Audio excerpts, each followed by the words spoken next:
इस इमेज में दिए गए टेक्स्ट का एस इट इज उतारा ट्रांसक्रिप्शन नीचे दिया गया है।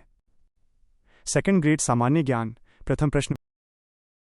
मैं इसे पढ़ना शुरू करता हूं, ध्यान से सुनिए। सेकंड ग्रेड सामान्य ज्ञान प्रथम प्रश्न पत्र, राजस्थान का इतिहास, कला, संस्कृति। जय नारायण व्यास, आनंदराज सुराणा, भंवरलाल सर्राफ, हेमचंद्र छंगाणी आदि ने किसानों की समस्याओं के लिए आवाज उठाई और उन्हें अपने अधिकारों के लिए संघर्ष करने के लिए प्रेरित किया। मारवाड़ हितकारिणी सभा ने जय नारायण व्यास द्वारा लिखित 2 लघु पुस्तिकाएं पोपाबाई की पोल और मारवाड़ की अवस्था प्रकाशित कर राज्य प्रशासन की कमियों एवं किसानों की समस्याओं को उजागर किया। बिगोड़ी कर को लेकर भी किसानों में रोष था। चीना का बारिया में 8 जुलाई 1931 को माली जाति के किसानों ने अपनी बैठक में बिगोड़ी न देने की घोषणा की। 24-25 नवंबर 1931 को मारवाड़ राज्य परिषद का प्रथम अधिवेशन में चांदकरण शारदा की अध्यक्षता में हुआ। कस्तूरबा गांधी इस अधिवेशन की मुख्य अतिथि थीं। जयपुर राज्य के शेखावाटी के जाट आंदोलन का प्रभाव मारवाड़ राज्य के डीडवाना और सांघर परगनों तथा शेखावाटी से लगे क्षेत्र के जाटों पर भी पड़ा। इनसे प्रेरित होकर 16 मई 1938 में मारवाड़ लोक परिषद की स्थापना जोधपुर में हुई। 1939 में मारवाड़ लोक परिषद के क्षेत्रों में लाग बागों को लेकर किसानों को संगठित करना शुरू किया। जागीरी क्षेत्रों में किसानों की मुख्य शिकायतें कई अनुचित लागों को लेकर थीं, जिनमें वे 119 लागें भी थीं, जिन्हें जोधपुर महाराजा ने 14 मार्च 1936 को जागीरी और खालसा दोनों इलाकों में माफ कर दिया था, किंतु फिर भी जागीरदार इन्हें वसूल कर रहे थे। इसने जोधपुर सरकार को मारवाड़ लोक परिषद के क्रियाकलाप रोकने के लिए कदम उठाने पर विवश किया और 28 मार्च 1940 को इसे गैर कानूनी संस्था घोषित कर दिया गया। किंतु इससे जागीरी क्षेत्र में बढ़ते आंदोलन पर असर नहीं हुआ, बल्कि यह तो और भी जोर शोर से चल निकला जब 24 जून 1940 को मारवाड़ लोक परिषद को पुनः जोधपुर सरकार से मान्यता मिल गई। जोधपुर सरकार से प्रोत्साहन पाकर बलदेवराम मिर्धा ने विभिन्न परगनों के किसानों का एक सम्मेलन 27-28 जून 1941 को श्री सुमेर स्कूल जोधपुर के प्रांगण में बुलाया, जिसमें मारवाड़ किसान सभा नामक एक संगठन की घोषणा की गई और सर्वसम्मति से मंगल सिंह कछवाहा को अध्यक्ष तथा बालकिशन कछवाहा को मंत्री बनाया गया। 28 मार्च 1942 को लोक परिषद चंडावल के कार्यकर्ता मांगीलाल ने चंडावल में उत्तरदायी सरकार दिवस मनाने के लिए मारवाड़ लोक परिषद के कार्यकर्ताओं को चंडावल में आमंत्रित किया। सोजत से बहुत से कार्यकर्ता जब 28 मार्च 1942 को चंडावल पहुंचे तो वहां पहले से मौजूद ठिकाने के 150-200 आदमियों ने उन्हें तबला दरवाजे पर रोक दिया और उन पर लाठियों और भालों से हमला कर दिया। इससे बड़ी तनावपूर्ण स्थिति बन गई और चंडावल में 6 दिन तक पूर्ण हड़ताल रही। दूसरे दिन 29 मार्च 1942 को सोजत और जैतारण परगनों के लोक परिषद कार्यकर्ताओं की एक मीटिंग नीमाच में हुई, जहां 200 के करीब ठिकाने व आसपास के ठिकानों के कारिंदों ने मीटिंग पर हमला बोल दिया, जिसमें बहुत से लोग घायल हुए।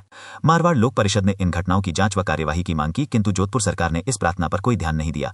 तब लोक परिषद ने एक अपील जारी की कि 24 अप्रैल 1942 के दिन को जागीरी अत्याचार दिवस के रूप में पूरे मारवाड़ में मनाया जाए। अंततः जय नारायण व्यास ने मई 1942 में सत्याग्रह आंदोलन छेड़ दिया। व्यास ने 2 पुस्तिकाएं मारवाड़ में उत्तरदायी शासन के लिए आंदोलन और आंदोलन क्यों प्रकाशित की और जोधपुर की स्थिति पर प्रकाश नामक एक पैम्फलेट जारी किया, जिसमें जागीरदारों के अत्याचारों का विस्तृत वर्णन था। अब कांग्रेस ने भी इस ओर ध्यान दिया। 1942 में All India States Peoples Conference के अध्यक्ष पंडित जवाहरलाल नेहरू ने डॉक्टर द्वारकानाथ कचोरू को जोधपुर भेजा, जिसने अपनी रिपोर्ट में बताया कि जागीरदार लोग समय पर खलिहानों में अनाज की लटाई न करके किसानों को भारी नुकसान पहुंचाते हैं। महात्मा गांधी ने भी अपने हरिजन समाचार पत्र में मांग की कि जोधपुर सरकार नियमित रूप से अनाज की लटाई का कारगर व संतोषजनक प्रबंध करे, असंवैधानिक एवं गैरकानूनी लागों और इसी तरह के करों की जबरदस्ती से वसूली तत्काल बंद करे। सरकार जागीरदारों के मामले में भी शस्त्र पंजीकरण अधिनियम तुरंत लागू करे तथा जागीरदारों व उनके आदमियों द्वारा चंडावल, नीमाज, लाडनू, रोडू आदि जागीरों में लोक परिषद के कार्यकर्ताओं पर जो अत्याचार किए हैं उनकी जांच करवाई जाए और दोषियों को सजा दी जाए। जब जोधपुर सरकार ने देखा कि जागीरी समस्या राज्य स्तर तक सीमित न रहकर राष्ट्रीय स्तर तक पहुंच चुकी है तो उसने इस मामले को शांत करने के लिए कुछ कदम उठाए। सबसे पहले उसने सेंट्रल लाग बाग कमेटी की रिपोर्ट पर नजर डाली और 16 दिसंबर 1942 को 6 लागे पूरे मारवाड़ में समझ दिया गया है। सेकंड ग्रेड सामान्य ज्ञान प्रथम प्रश्न पत्र माइनस राजस्थान इष्ट इतिहास, कला, संस्कृति। ठिकाना आसोप में वर्तमान ऊंची लगान और लाग बागों के स्थान पर मोटे तौर पर ठिकानेदार 40% लगान पैदावार का तथा कुछ नकद लागें ही वसूल करें।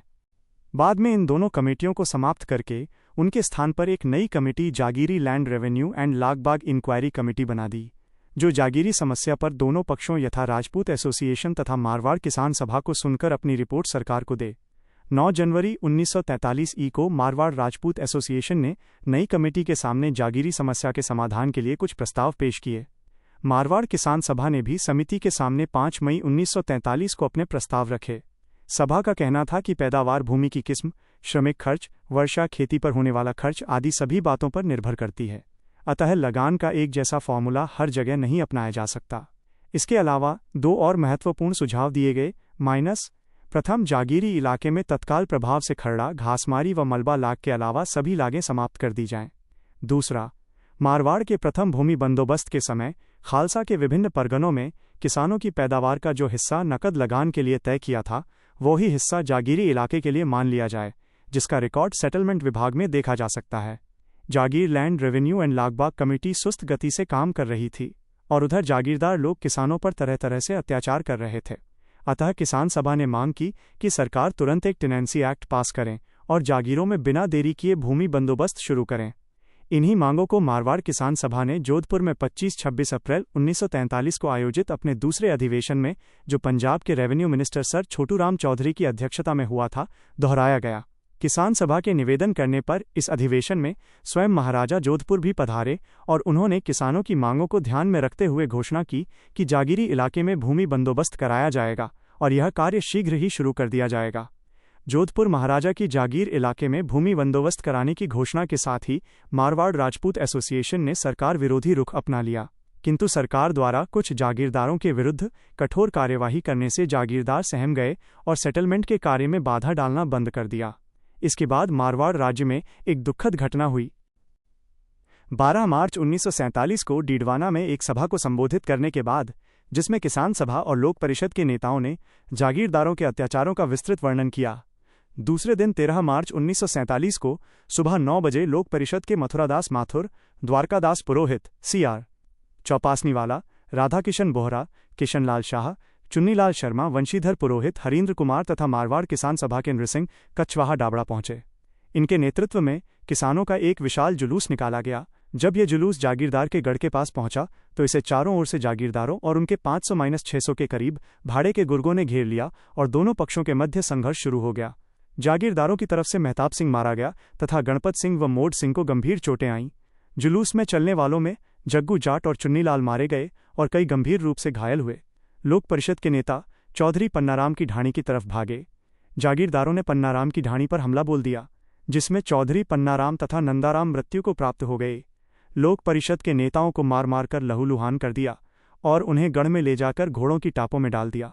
एक दूसरी जगह रामूराम और उसका भाई रूघाराम लाडनू मारे गए और रामूराम का पुत्र हवलदार कृष्णाराम बुरी तरह घायल हुए। मथुरादास माथुर, द्वारकादास पुरोहित, किशनलाल शाह, वंशीधर पुरोहित, छगनराज चौपासनीवाला, नरसिंह कछवाहा तथा चौधरी हरींद्र कुमार को मोलासर के सेठ डूंगरजी के हस्तक्षेप से छुड़ाकर बुरी तरह से घायलावस्था में पहले मोलासर तथा बाद में जोधपुर अस्पताल में भर्ती करवाया गया। कुल मिलाकर इस हत्याकांड में 6 व्यक्ति मारे गए और करीब 30 बुरी तरह घायल हुए। 7. बीकानेर किसान आंदोलन। राजस्थान के अन्य राज्यों की तरह बीकानेर के किसान भी सामंती एवं औपनिवेशिक शोषण से मुक्त नहीं थे। बीकानेर राज्य के किसान मनमाने राजस्व, लागबाग, पशुकर एवं बेगार के भार से दबे हुए थे। बीकानेर में किसान आंदोलन विलंब से आरंभ हुए थे। बीकानेर के कृषि क्षेत्र में राजनीतिक हलचल गंगानगर क्षेत्र से आरंभ हुई थी। गंगानहर क्षेत्र के आंदोलन। गंगानहर परियोजना का शिलान्यास 5 दिसंबर 1925 को स्वयं महाराजा गंगा सिंह ने किया था। इस नहर का नाम महाराजा के नाम पर ही गंगा नहर रखा गया। ये नहर पंजाब की सतलज नदी से निकाली गई थी। 26 अक्टूबर 1927 को इसका विधिवत रूप से शुभारंभ हो गया था, जिसके साथ ही इससे सिंचाई आरंभ हो गई। नाथ पब्लिकेशन C105। क्या आप चाहेंगे टेक्स्ट जिसे उसी क्रम में व्यवस्थित किया गया है जैसा कि पेज पर दिया गया है? सेकंड ग्रेड सामान्य ज्ञान, प्रथम प्रश्न पत्र - राजस्थान हिस्ट्री, इतिहास, कला, संस्कृति। इस नहर के निर्माण के साथ ही पंजाब से अनेक किसान कृषि कार्य हेतु बस गए थे। अप्रैल 1929 में उन्होंने जमींदार एसोसिएशन का गठन किया तथा दरबारा सिंह को अपना अध्यक्ष नियुक्त कर इसकी शाखाएं श्री गंगानगर मुख्यालय सहित श्री करणपुर, पदमपुर, अनूपगढ़ एवं रायसिंह नगर में खोली गईं। इस संगठन के निर्माण के साथ ही इस क्षेत्र के किसानों ने आंदोलन आरंभ किया। सर्वप्रथम 10 मई 1929 को श्री गंगानगर में आयोजित जमींदार एसोसिएशन की बैठक में अपनी समस्याओं का एक मांग पत्र तैयार किया। जमींदार एसोसिएशन 1929 से आरंभ होकर 1947 तक अपने सदस्यों के हितों को पूरा करती रही। अधिकांशतः इसकी गतिविधियां संवैधानिक व शांतिपूर्ण ही रहीं। बीकानेर के अनेक जाट प्रतिनिधियों ने झुंझुनू में आयोजित अखिल भारतीय जाट महासभा के अधिवेशन में तथा सीकर में 20 से 26 जनवरी 1934 के विशाल जाट प्रजापति महायज्ञ में सक्रिय रूप से भाग लिया था। इन घटनाओं के फलस्वरूप बीकानेर राज्य के जाटों में भी जागीरदारों के विरुद्ध आवाज उठाने का साहस उत्पन्न हुआ तथा उनमें राजनीतिक चेतना आई। जागीर क्षेत्रों में किसान आंदोलन बीकानेर के अधिसंख्य निवासी जाट जाति के लोग ही थे, किंतु ये आंदोलन जातिवाद से मुक्त ही था। इन क्षेत्रों में जागीरदार लगभग 37 प्रकार की लाग बागें किसानों से लेते थे। मूल रूप से लाग बागों व बेगार के विरोध में ही किसान आंदोलन आरंभ हुए थे। इसकी शुरुआत सर्वप्रथम 1937 में उदासर के किसानों ने की थी, जब उन्होंने गैर कानूनी लाग बागों तथा बेगार के विरुद्ध अपनी आवाज उठाई थी। यहाँ के किसानों के नेता जगजीवन चौधरी ने बीकानेर किसानों की समस्याएं महाराजा एवं अन्य अधिकारियों के समक्ष प्रस्तुत की, किंतु इसमें कोई सफलता नहीं मिली। महाजन ठिकाने का किसान आंदोलन महाजन बीकानेर राज्य का प्रथम श्रेणी का ठिकाना था, जिसे विशेष प्रशासनिक अधिकार प्राप्त थे। यहाँ के किसानों ने दीवान प्रधानमंत्री को शिकायत की कि भू राजस्व तथा चराई की दरें खालसा क्षेत्रों के समान निश्चित की जाएं। किसानों की समस्याओं के संदर्भ में बीकानेर राज्य की ओर से विशेष प्रगति नहीं हुई। बीकानेर सरकार ने बकाया राशि में छूट की घोषणा की। इस प्रकार दिसंबर 1942 के अंत तक महाजन ठिकाने का किसान आंदोलन पूर्णतः शांत हो गया। बीकानेर राज्य में किसान आंदोलनों की श्रृंखला में दूधवाखारा गांव चूरू के पास के आंदोलन का भी एक विशिष्ट स्थान है। दो भाई सुगन सिंह और सूरजमल सिंह के बीच बटा हुआ गांव दूधवाखारा आपसी विवाद की वजह से कोर्ट ऑफ वार्ड्स की निगरानी में रख दिया गया। 1939 में बीकानेर सरकार ने सुगन सिंह का हिस्सा कोर्ट ऑफ वार्ड्स की निगरानी से मुक्त कर दिया, किंतु ठाकुर सूरजमल सिंह का हिस्सा दूधवाखारा का आधा गांव और उसके छोटे भाइयों छुटभइयों की गुजारा भूमि, जो प्रत्येक की 300 बीघा थी, 14 जनवरी 1941 को सूरजमल सिंह के झगड़ालू और अवज्ञाकारी रुझान को देखते हुए जब्त खालसा कर लिया गया। 2 फरवरी 1943 को महाराजा गंगा सिंह की मृत्यु के बाद उनके उत्तराधिकारी महाराजा शार्दुल सिंह, जो सूरजमल सिंह के संरक्षक थे, ने 19 मई 1943 को दूधवाखारा गांव का ठाकुर सूरजमल सिंह का हिस्सा वापस उन्हें दे दिया।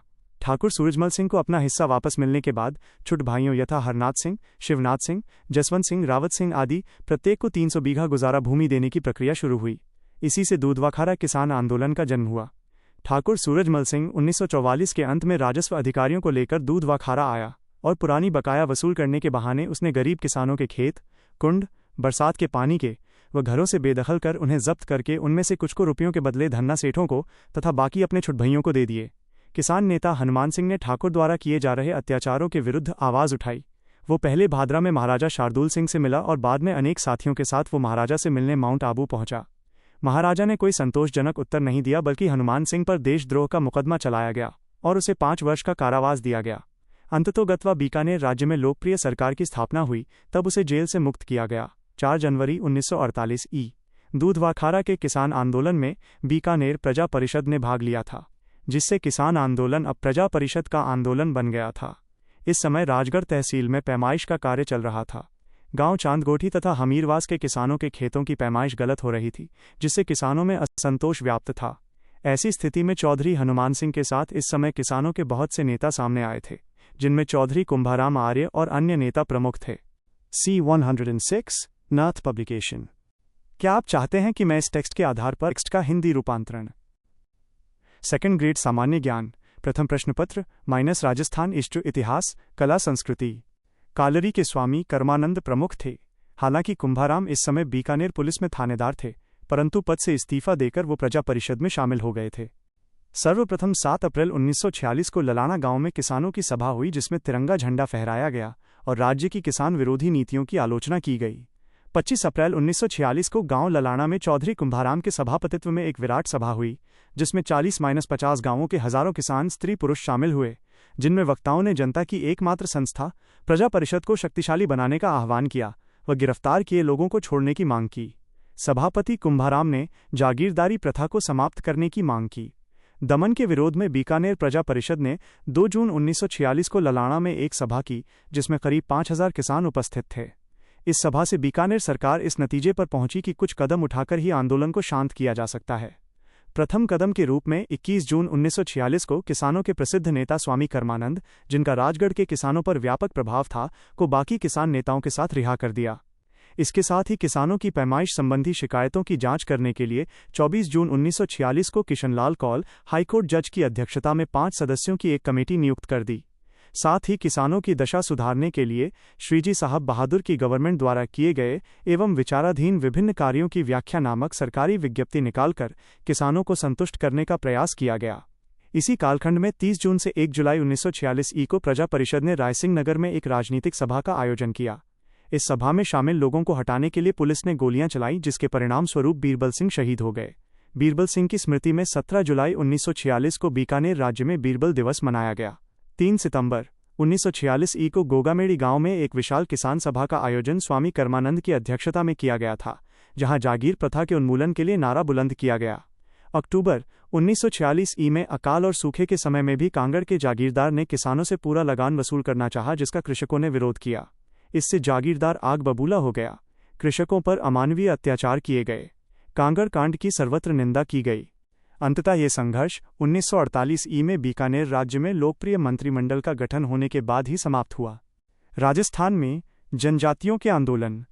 राजस्थान में स्थानीय सामंतवाद व ब्रिटिश साम्राज्यवाद के मध्य अपवित्र गठबंधन का प्रतिरोध सर्वप्रथम मेर एवं भील जनजातियों ने किया। सन 1818 से आरंभ होकर जनजातियों के विद्रोह 19वीं सदी के अंत तक जारी रहे। इनमें मुख्य रूप से मेर, मीणा एवं भील आदिवासी समुदायों ने भाग लिया था। मेर आंदोलन 1818-1821। ये संयोग ही था कि भील एवं मेर रावत विद्रोह वर्ष 1818 में आरंभ हुए थे। मेर विद्रोह अल्पकालिक था, जबकि भील विद्रोह लंबे समय तक जारी रहे। मेरों द्वारा आबाद क्षेत्रों के भूभाग मेवाड़, मारवाड़ एवं अजमेर के अंतर्गत थे, जो अजमेर मेरवाड़ा कहलाता था, किंतु मेरों पर इन राज्यों का राजनीतिक व प्रशासनिक नियंत्रण नहीं था। 25 जून 1818 को ईस्ट इंडिया कंपनी और दौलतराव सिंधिया के बीच एक संधि हुई, जिसके अनुसार अजमेर अंग्रेजों को प्राप्त हो गया। उसी वर्ष ब्रिटिश सरकार ने इस प्रदेश की रक्षा हेतु नसीराबाद में एक सैनिक छावनी स्थापित की। मेरों के उपद्रव को कुचलने के लिए मेवाड़ के राणा को मेरवाड़ा में आए क्षेत्र उचित प्रबंध करने को कहा। मेवाड़ के पॉलिटिकल एजेंट जेम्स टॉड ने रूपाली के ठाकुर सालिम सिंह के नेतृत्व में एक मेवाड़ी सेना भेजी। अंग्रेजी सेना और मेवाड़ी सेना ने मिलकर मेरों को पराजित कर उनके मुख्य स्थान बोरवा, झाक और लुलुवा पर पुलिस थाने स्थापित कर दिए। क्षेत्र में शांति व्यवस्था की गई, परंतु यह शांति आने वाले तूफान की सूचक थी। सर्वप्रथम अंग्रेजों ने उन्हें पूर्ण नियंत्रण में लाने का प्रयास किया था। यही मेरों के विद्रोह का प्रमुख कारण बना। सन 1818 में अजमेर के अंग्रेज सुपरिटेंडेंट विल्डर ने झाक एवं अन्य गांवों के साथ समझौता किया, जिसके अनुसार मेरों ने लूटपाट न करने की सहमति प्रदान की। मार्च 1819 में विल्डर ने किसी साधारण घटना को मेरों द्वारा उपरोक्त समझौते को तोड़ना सिद्ध करते हुए मेरवाड़ा पर आक्रमण कर दिया। प्रतिक्रिया स्वरूप मेरों ने सन 1820 के आरंभ से ही जगह जगह विद्रोह कर दिया तथा अपने क्षेत्रों से पुलिस चौकियों व थानों को हटाने का प्रयास किया। बढ़ते हुए मेर विद्रोह को दबाने के लिए अंग्रेजी सेना, मेवाड़ एवं मारवाड़ की संयुक्त सेनाओं ने मेरों पर आक्रमण किया, जिसमें भारी। क्या आप चाहेंगे कि मैं इस जानकारी के आधार पर आपके लिए कुछ महत्वपूर्ण प्रश्न MCQs तैयार करूं? सेकंड ग्रेड सामान्य ज्ञान प्रथम प्रश्न पत्र - राजस्थान इतिहास, कला, संस्कृति। जन धन की हानि हुई। ये सेनाएं जनवरी 1821 के अंत तक मेर विद्रोह का दमन करने में सफल रहीं। अंग्रेजों की नीति फूट डालो और राज करो की ही रही थी। उन्होंने मेरों के विद्रोहों को मेरों द्वारा कुचलने की योजना बनाई। इस योजना के तहत अंग्रेजों ने 1822 में मेरवाड़ा बटालियन का गठन किया, जिसमें मेर सैनिक भर्ती किए गए। मेरवाड़ा बटालियन का मुख्यालय ब्यावर में स्थापित किया गया। लंबे समय तक संपूर्ण मेरवाड़ा क्षेत्र ब्रिटिश नियंत्रण में रहा। ब्रिटिश प्रशासन 19वीं सदी के अंत तक कठोर दमनात्मक उपायों का सहारा लेकर मेरवाड़ा में शांति स्थापित करने में सफल रहा। भील आंदोलन 1818-1860। अंग्रेजी शासन के परिणाम स्वरूप आदिवासी क्षेत्रों में बाहरी लोगों जैसे राजस्व कर्मचारी, सूदखोर, ठेकेदार, भूमि हथियाने वाले व्यापारी, दुकानदार इत्यादि के प्रवेश ने भीलों में अनेक परेशानियां उत्पन्न की। इन नए तत्वों के प्रवेश ने भील क्षेत्रों में सामाजिक तनाव उत्पन्न कर दिया था। अब उन पर नए कर थोप दिए गए थे। इस प्रकार ये 1818 में भील विद्रोह का एक महत्वपूर्ण कारण बना। प्रथम भील विद्रोह उदयपुर राज्य में ही आरंभ हुआ था। भील गमेती, भीलों के मुखिया, अपनी पाल के समीप ही गांवों से रखवाली, चौकीदारी कर नामक कर तथा अपने क्षेत्रों से गुजरने वाले माल व यात्रियों से बुलाई, सुरक्षा नामक कर वसूल करते थे। कर्नल जेम्स टॉड ने राज्य की आय व राजस्व में वृद्धि के प्रयासों के अंतर्गत तथा भीलों पर कठोर नियंत्रण स्थापित करने के उद्देश्य से भीलों से उनके ये अधिकार छीन लिए थे। यह भील विद्रोह का तात्कालिक कारण बना। 1818 ई में जब टॉड मेवाड़ में आया, उस समय राज्य की आय 30,000 रुपये थी, परंतु टॉड की सुव्यवस्था से 1821 ई में मेवाड़ की आय लगभग 8 लाख रुपये हो गई और 1822 ई में इसकी आय 11 से 12 लाख रुपये तक पहुंच गई। 1820 के आरंभ में अंग्रेजी सेना का एक अभियान दल विद्रोही भीलों के दमन हेतु भेजा गया, किंतु इसे सफलता नहीं मिली। जनवरी 1823 में ब्रिटिश व राज्य की संयुक्त सेनाओं ने दिसंबर 1823 तक भील विद्रोह को दबाने में सफलता प्राप्त की, किंतु अंग्रेज स्थायी शांति प्राप्त नहीं कर सके। उदयपुर राज्य के भील विद्रोह से प्रभावित होकर डूंगरपुर और बांसवाड़ा राज्य के भीलों ने भी विद्रोह कर दिया। डूंगरपुर राज्य के लीमरावारू के भीलों ने विद्रोह कर दिया तो अंग्रेजों ने इस विद्रोह के दमन हेतु सेना भेजी, लेकिन संघर्ष आरंभ होने से पहले ही 12 मई 1825 ई को लीमरावारू के भीलों ने अंग्रेजों से समझौता कर संधि कर ली। इसी प्रकार का समझौता डूंगरपुर राज्य की सिमूर, वारू, देवल एवं नंदूपालों के भीलों ने किया। जनवरी 1826 में गरासिया भील मुखिया दौलत सिंह एवं गोविंद राम ने अंग्रेजों व उदयपुर राज्य के खिलाफ विद्रोह कर दिया था। 1828 में लंबी बातचीत के उपरांत दौलत सिंह के आत्मसमर्पण के पश्चात ही ये विद्रोह समाप्त हुआ। अंग्रेजों द्वारा भीलों का दमन करने की दिशा में पहला कदम 1835 में जोधपुर लीजन नामक सेना का गठन था, जिसका मुख्यालय अजमेर रखते हुए एक अंग्रेज अधिकारी के कमांड में रखा गया। अंग्रेजों की ये स्पष्ट धारणा थी कि भील बहुल क्षेत्रों में अंग्रेज अधिकारियों की निरंतर निगरानी के बिना स्थायी शांति स्थापित नहीं की जा सकती। तदनुसार 1835 में ये प्रस्ताव रखा गया कि इन जिलों में भील सेना बनाई जाए। अंग्रेजों द्वारा भीलों पर स्थायी नियंत्रण स्थापित करने की दिशा में पहला कदम यह उठाया गया कि 1835 ई में जोधपुर लीजन नाम से एक सैनिक टुकड़ी का गठन किया गया। जोधपुर लीजन का मुख्यालय अजमेर रखा गया। 1 जनवरी 1837 ई में इसका मुख्यालय सिरोही राज्य के बड़गांव नामक स्थान पर स्थानांतरित किया गया। मार्च 1842 ई में जोधपुर लीजन का मुख्यालय सिरोही राज्य में ही बड़गांव से एरनपुरा में स्थानांतरित कर दिया गया। 1841 में गवर्नर जनरल ने अपनी सलाहकार परिषद की सलाह पर मेवाड़ भील कॉर्प्स के गठन को स्वीकृति प्रदान कर दी। मेवाड़ भील कॉर्प्स का मुख्यालय उदयपुर राज्य में खैरवाड़ा रखा गया। विलियम हंटर को इसका कमांडर बनाया गया। जहाजपुर का मीणा विद्रोह 1851-1860। 1851 में उदयपुर राज्य के जहाजपुर परगने के मीणाओं ने अंग्रेजों के विरुद्ध विद्रोह कर दिया था। प्रशासनिक सुधारों के नाम पर जनता से धन वसूली की प्रक्रिया के फलस्वरूप बहुसंख्यक मीणा समुदाय ने विद्रोह का रास्ता अपनाया। ये धन वसूली का कार्य मेवाड़ का नवनियुक्त हाकिम रघुनाथ मेहता कर रहा था। दिसंबर 1854 में agent to governor general in Rajputana Mewar का पॉलिटिकल एजेंट व हाड़ौती का पॉलिटिकल एजेंट संयुक्त रूप से सेना सहित जहाजपुर पहुंचे तथा जहाजपुर व इटोदा में 1 महीने तक रुके रहे। जनवरी 1855 के अंत तक मीणा विद्रोही इस सेना के समक्ष आत्मसमर्पण के लिए बाध्य हो गए थे। भविष्य में मीणाओं का सामना करने के उद्देश्य से फरवरी 1855 में जयपुर, अजमेर, बूंदी एवं मेवाड़ की सीमाओं पर स्थित देवली में एक सैनिक छावनी स्थापित की। 1857 से 1860 ई के मध्य इस सैनिक छावनी को 40वीं देवली रेजिमेंट मीणा बटालियन के नाम से जाना जाता था। 1921 में इस क्या आप चाहते हैं नियंत्रण नीचे दिया गया है। सेकंड ग्रेड सामान्य ज्ञान प्रथम प्रश्न पत्र माइनस राजस्थान हिस्ट्री इतिहास कला संस्कृति।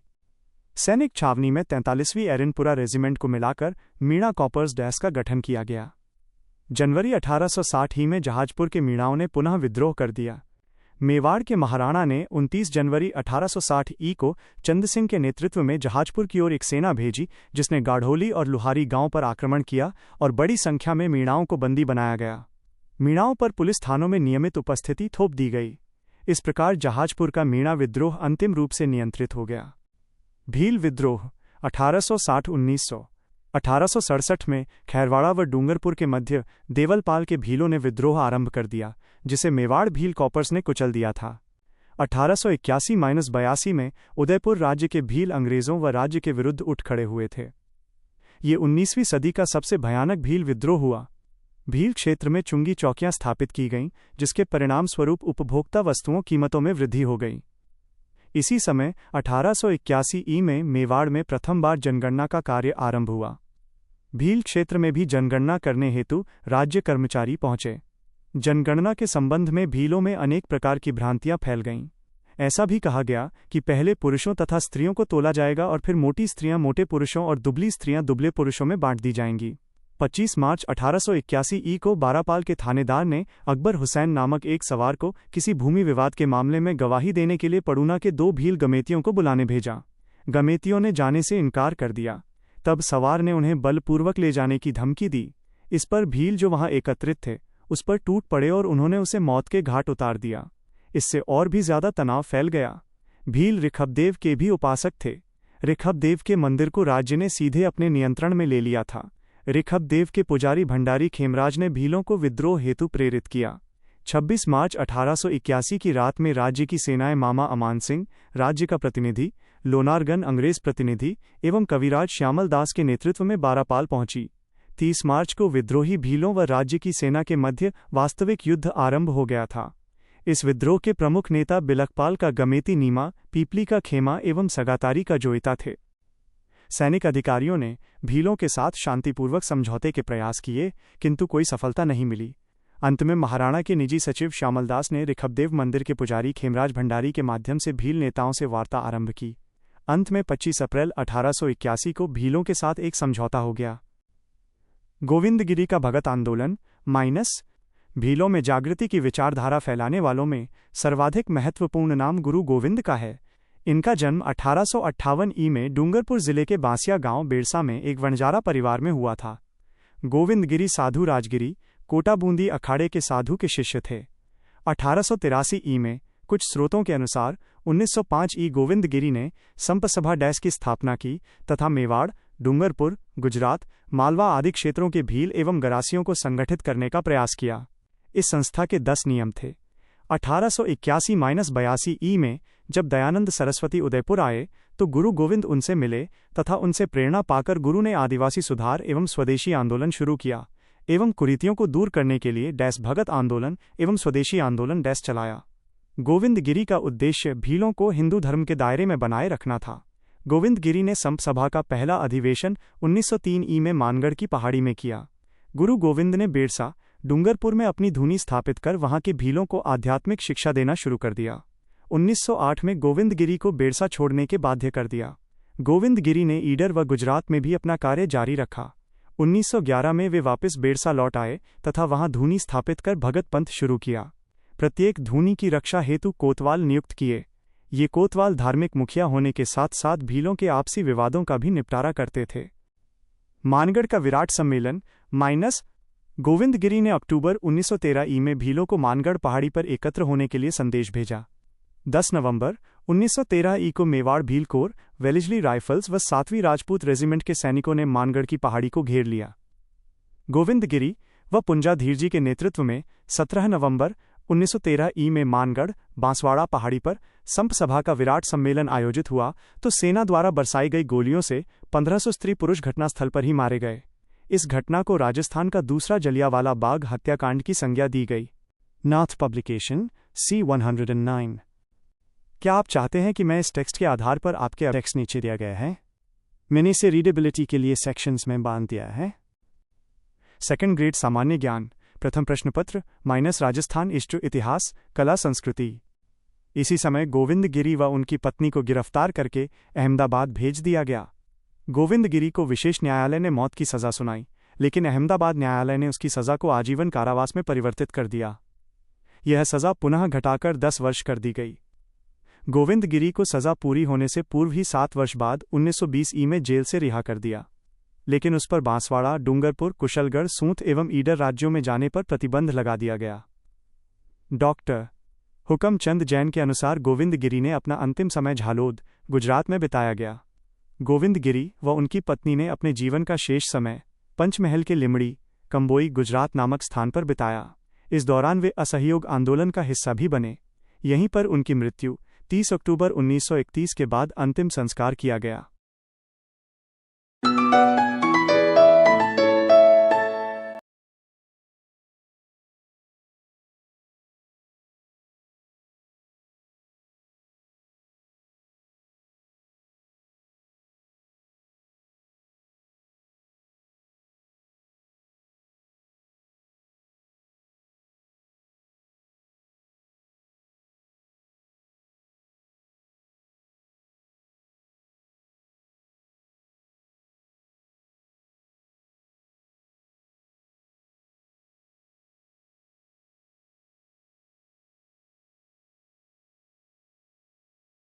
पुंजाधीर जी सुरजी भगत और सूरमा भगत गोविंद गिरी के प्रमुख सहयोगी थे। मोतीलाल तेजावत का एक ही भोमट मातृकुंडिया आंदोलन उदयपुर कोल्यारी में 1887 ई में ओसवाल जैन परिवार में जन्मे मोतीलाल तेजावत आदिवासियों के मसीहा बाबाजी ने अत्याधिक करों, बेगार, शोषण एवं सामंती जुल्मों के विरुद्ध 1921 ई में मातृकुंडिया चित्तौड़ में आदिवासियों के लिए एक ही आंदोलन चलाया। मोतीलाल तेजावत 8 वर्ष तक झाड़ोल ठिकाने में कामदार के पद पर कार्यरत रहे। बाद में राजकीय सेवा से खुद को अलग करके आदिवासियों की सेवा में जुट गए। मोतीलाल तेजावत ने आदिवासियों के दुख दर्द एवं कष्टों का व्यवस्थित ब्यौरा लिखते हुए एवं उनको दूर करने के लिए 21 सूत्री मांग पत्र महाराणा के समक्ष प्रस्तुत किया, जिसे मेवाड़ पुकार की संज्ञा दी गई। एक ही आंदोलन का उद्देश्य राज्यों व जागीरदारों द्वारा किए जाने वाले भीलों के सभी प्रकार के शोषण के विरुद्ध संयुक्त रूप से विरोध करना था। मोतीलाल तेजावत के बढ़ते हुए प्रभाव को देखते हुए 31 दिसंबर 1921 ई को महाराणा ने एक आदेश जारी किया, जिसके अनुसार भोमट के कोटड़ा और खेरवाड़ा क्षेत्रों में 50 से अधिक भीलों के एकत्र होने पर रोक लगा दी गई और घोषणा की गई कि जो मोतीलाल तेजावत को गिरफ्तार करेगा उसे 500 रुपये इनाम के रूप में देय होंगे। इस बीच जब मोतीलाल अपने 2000 साथियों के साथ ईडर राज्य की पाल पर ठहरा हुआ था, तब 7 मार्च 1922 ई को मेजर सूटन के नेतृत्व में मेवाड़ भील कोर ने उसे घेर लिया और गोलियां चलाईं, जिसमें मोतीलाल के दल के 22 आदमी मारे गए तथा 20 आदमी घायल हुए। राजस्थान सेवा संघ के अनुमान के अनुसार इस घटना में मरने वालों की संख्या 1000 से भी अधिक थी। इस घटना के बाद खेरवाड़ा भोमट के भील पूर्णतया शांत हो गए और उन्होंने विधिवत भूमि लगान देना आरंभ कर दिया। इसके बाद कोटड़ा भोमट के भीलों और गरासियों को संतुष्ट करने के लिए प्रयास किए गए, किंतु अब एक ही आंदोलन मेवाड़ की सीमा के बाहर ईडर, सिरोही, पालनपुर, दांता, विजयनगर, प्रतापगढ़ आदि कई रियासतों में फैल गया था। राज्य में फैली अराजकता को देखते हुए सिरोही राज्य के मुख्यमंत्री रमाकांत मालवीय ने 28 जनवरी 1922 ई को एक राजकीय आदेश द्वारा सभाएं करने पर रोक लगा दी, परंतु भीलों व गरासियों ने इस राज्यादेश की अनुपालना नहीं की। फरवरी महीने के प्रारंभ में तेजावत पुनः सिरोही राज्य में आए। इस समय तक तेजावत सिरोही राज्य के भीलों एवं गरासियों में अत्यधिक लोकप्रिय हो गए थे। वे उन्हें मेवाड़ के गांधी नाम से पुकारते थे। लगभग 4000 भील मोतीलाल के साथ सिरोही आए थे। वे सिरोही राज्य के विभिन्न भील मुखियाओं से मिले। उन्होंने सिरोही के कृषकों को ₹1.25 और 5 मन अनाज प्रति हल बुआई से अधिक लगान न देने के लिए कहा। 3 फरवरी 1922 ई को आबू रोड के पास स्थित संगाणा गांव में एक सभा का आयोजन किया गया। सभा पर प्रतिबंध लगा होने के बावजूद वहां 8-10,000 भील व गरासिये उपस्थित थे। सिरोही राज्य का दीवान रमाकांत मालवीय इस आंदोलन को समाप्त करवाना चाहता था।